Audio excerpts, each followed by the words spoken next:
Let's talk about the aftermath of CPI, shall we, in the United States. It seemed to some of the people we've been hearing from that this leaves the door open for the Fed to cut in September and perhaps at the margin removes the idea that we get any kind of stellar cut. 25 in September, is that what you're hearing?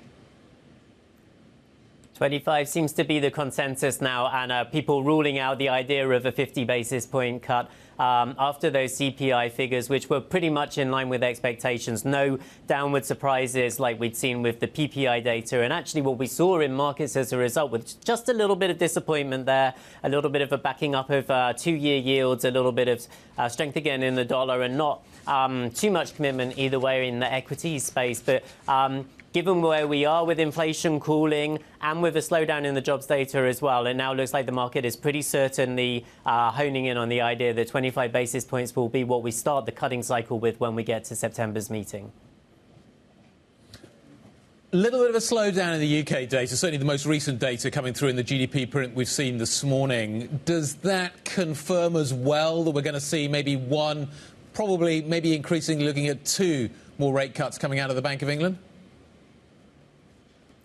Potentially, but again, it's from quite a nice place, right, Guy? I think it's the soft landing narrative that we're basically back onto for the central banks at the moment.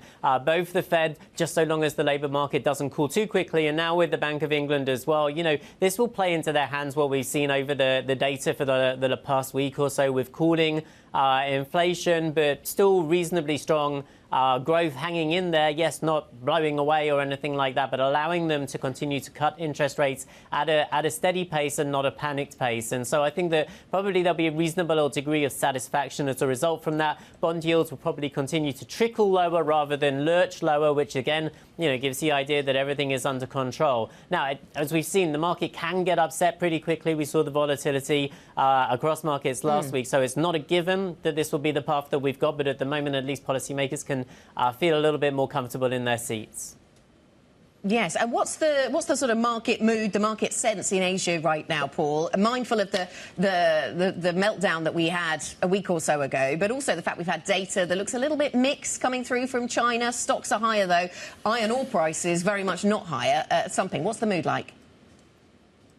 Yeah, let me give you a little bit of a non-committal answer, Anna, which is if you look at equities gauges, we've recovered almost half of the losses that we've seen since the peaks earlier in the year, but we are not really progressing any further towards them at any rapid pace. When we speak to money managers, there are some that are coming back in and buying the dip and quite happy and comfortable to do that. Others have scaled back risk and are keeping their chips off the table now, a little bit more nervous and anxious. What you can see is that maybe the market taught the Bank of Japan a little bit of a lesson about not getting too aggressive too quickly. And so we're back to looking for the next increase in interest rates from over there towards the start of next year, maybe. And that is something markets can be comfortable with.